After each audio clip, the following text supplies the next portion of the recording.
On May 28, 2026, a German state-owned energy utility signed a long-term agreement to purchase liquefied natural gas, or LNG. The gas is not coming from the United States, Europe's primary supplier, but from a planned terminal on the coast of British Columbia, Canada. That single transaction, valued over the next decade at several $billion, signals a fundamental and likely permanent realignment of the Western world's energy architecture. It is a decision rooted in a specific sequence of geopolitical shocks that have left Europe, and particularly Germany, searching for predictability at any cost. Before 2022, Germany was deeply dependent on cheap Russian pipeline gas. When Russia invaded Ukraine, that supply vanished. By 2025, the United States had aggressively filled the void, supplying 57% of Europe's total LNG imports. This dynamic of energy dependence appeared set to deepen, with the Trump administration explicitly linking energy sales to security guarantees and trade tariffs, famously demanding that the EU buy $750 billion of American energy at the Turnberry Summit in 2025. What that framework did, in essence, was leverage Europe's immediate vulnerability to assert long-term American strategic dominance. But European policymakers began building alternative routes. Their new security partner in Washington was also willing to use energy as a diplomatic weapon, just as Moscow had done. The conflict in Iran that began in February 2026 transformed this simmering concern into an immediate crisis. When drone strikes and shipping lane closures in the Strait of Hormuz effectively halted 15% of Europe's critical LNG flows from Qatar, the resulting price shock, pushing Brent crude past $100 and futures up 25% in a single day, hammered a German economy already projecting near-zero growth. Facing a critical energy shortage and explicit market instability, Berlin did not look to Washington for more supply. That absence tells you precisely how much strategic trust has eroded. Instead, they accelerated a diversification strategy that had been quiet, diplomatic, and determinedly non-American. The German state-owned utility that signed the deal is SEF, or Securing Energy for Europe, a company created after Germany nationalized the operations of Russia's Gazprom Germania. SEF exists for a single purpose: to manage the infrastructure and contracts that once imported Russian gas, and now ensures they will never depend on an autocratic or coercive supplier again. The supplier they chose to replace the possibility of American leverage is Canada. Specifically, the Case Lissam LNG project on Nisga'a Nation lands in British Columbia. For Berlin, Canada, particularly under Prime Minister Mark Carney's leadership, which has centered on reducing trade dependence on the U.S., offers an exceedingly rare combination in energy markets: vast resources, political stability, and a rule of law democracy that does not extract geopolitical concessions. While the deal's volume of 1 million metric tons per year is modest, representing about 1/8 of Germany's total imports, its symbolic weight is immense, showing that European capitals are now actively voting with their capital on which allies they trust for their long-term survival. The broader strategic question, then, is no longer about Germany finding a reliable gas supply, but about how many other European powers will follow Berlin's lead and start building their own exits from American energy dominance. The single million-ton agreement between SEF and Case Lissam's LNG is not an isolated transactional success. It is the opening salvo in a calculated structural exit. To understand why this shift is happening now, look at the explicit economic metrics and the deliberate political sequencing that occurred in the months leading up to the May 2026 announcement. The timeline reveals a coordinated strategy between Ottawa and Berlin to convert a shared vulnerability into long-term strategic resilience, explicitly bypassing the transactional demands of the United States. Consider the baseline data of Canada's trade architecture. In 2024, 76% of all Canadian merchandise exports and a staggering 88% of its energy exports went directly to the United States. This structural reality effectively rendered the Canadian economy a captive market, highly vulnerable to arbitrary policy shifts in Washington. When the Trump administration began imposing broad tariffs and publicly musing about the annexation of its northern neighbor, treating it as a trade dependent, The calculus in Ottawa shifted from deepening integration to aggressive survival. That structural vulnerability explains the dramatic policy pivot executed by Prime Minister Mark Carney upon taking office. In his January 2026 special address at the World Economic Forum in Davos, Carney articulated a new governing doctrine for middle powers facing coercive hegemony. What his speech revealed was a deliberate choice to stop relying on legacy alliances that no longer offered stability. Carney stated plainly, allies will diversify to hedge against uncertainty. They'll buy insurance, increase hedge options in order to rebuild sovereignty that was once grounded in rules, but will increasingly be anchored in the ability to withstand pressure. The World Economic Forum, what that response reveals is a deliberate choice not to close a door, but to build entirely new walls. Within weeks of that address, Canada became the first non-European nation to join the European Union's Security Action for Europe initiative, a move that unlocked deep defense procurement opportunities and integrated Canadian industrial capacity directly into Europe's strategic planning. This was followed in March and April by a series of domestic legislative interventions, including the Federal Cooperation Agreement on Environmental and Impact Assessment, which established a streamlined one project, one review model specifically designed to fast-track major infrastructure. The Kays-Letzems LNG project, along with its 466-mile Prince Rupert gas transmission pipeline, was immediately referred to the newly created Major Projects Office to compress regulatory timelines that had previously choked Canadian energy export ambitions for a decade. The World Economic Forum, Michaud, Germany's motivation to meet Canada halfway, was driven by an equally stark set of numbers.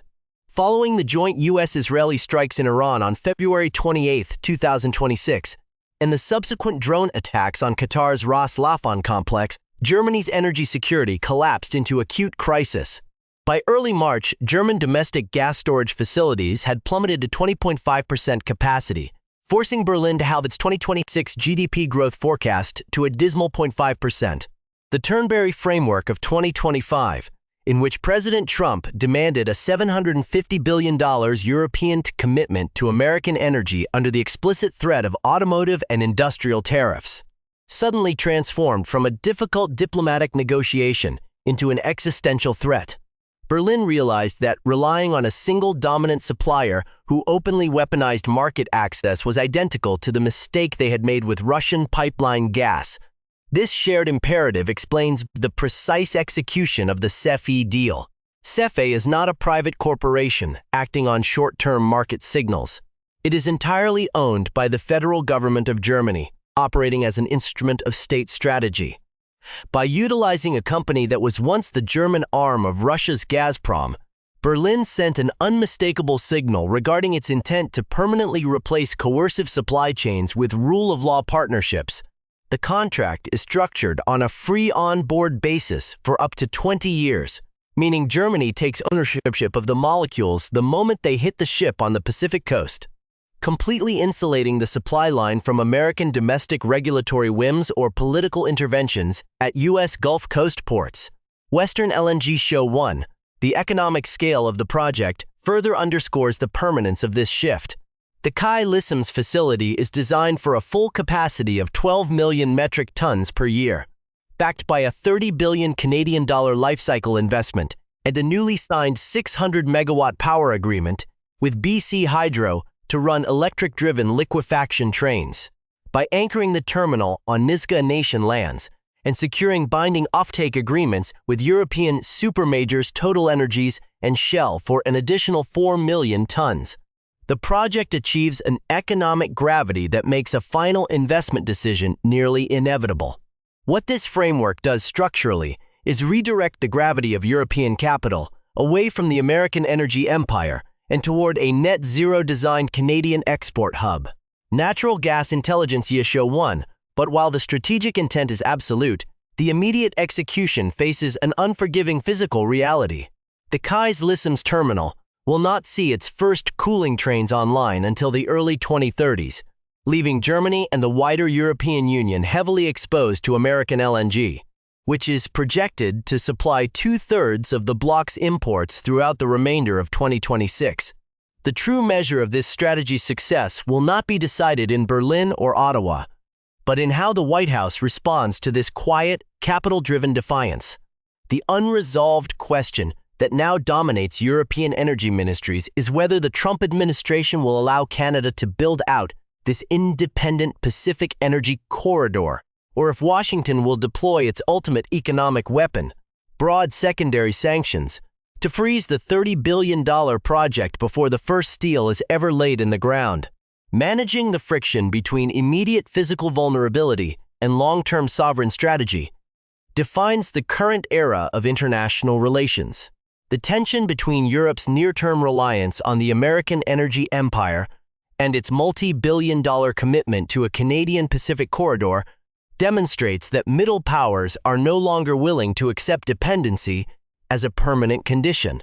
By analyzing the structural mechanics of the CEFI agreement, the broader geopolitical consequences for each major actor become visible, revealing a calculated shift from transactional alliances to institutional resilience. For Canada, this deal represents the first successful execution of a broader doctrine designed to break a century of total economic capture by the United States.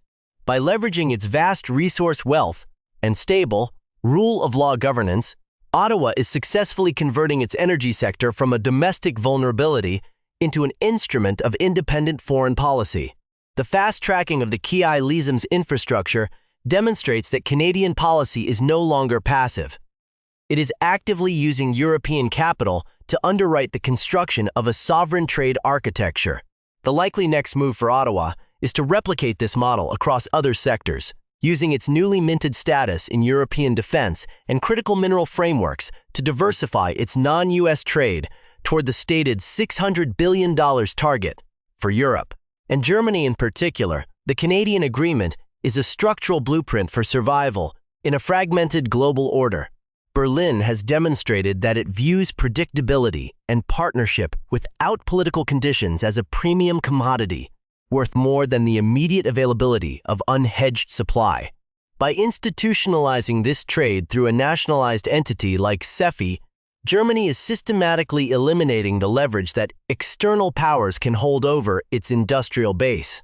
The next phase for European energy strategy will involve expanding these long-term commitments to other stable democracies, effectively constructing a distributed supply network that insulates the continent from both Middle Eastern maritime choke points and unpredictable policy pivots in Washington.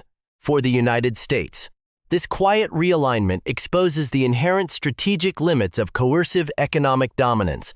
The Turnberry framework and the weaponization of LNG exports were predicated on the assumption that Europe had no viable alternatives, allowing Washington to extract deep political and economic concessions.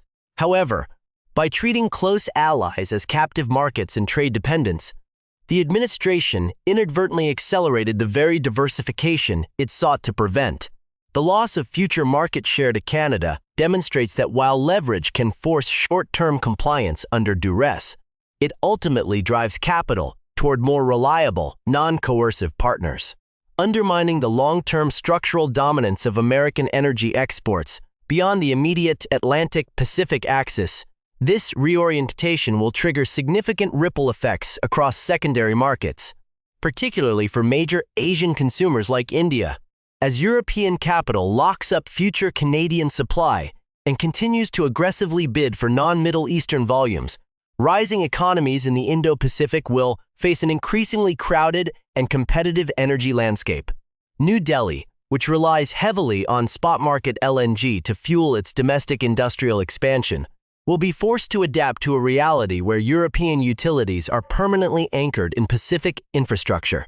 This dynamic will likely compel India to accelerate its own long-term bilateral contracting, deepening its ties with alternative suppliers and further fragmenting the global energy market into rigid, politically aligned corridors. The overarching pattern revealed by this transaction transcends the specific mechanics of liquefied natural gas or regulatory timelines. It is a stark demonstration that in the modern geopolitical arena, reliability is the ultimate form of strategic currency. When the infrastructure of global trade is weaponized for political leverage, the actors on the receiving end will invariably reallocate their capital to build exits, regardless of the cost or the years required to complete them. The single most important takeaway from Germany's turn to Canada is that economic hegemony is self-limiting. The moment a superpower uses its position to threaten the sovereignty of its closest partners, it sets in motion the very alliances that will ultimately erode its power. What this deal ultimately tells you is that the energy map of the Western world has not just shifted. It has been permanently redrawn by a fundamental reassessment of risk. By choosing predictability over proximity, Berlin and Ottawa have proven that the logic of mutual resilience can outlast the pressure of unilateral dominance. The infrastructure currently being planned on the coast of British Columbia will take years to build, but the strategic calculation behind it is already complete.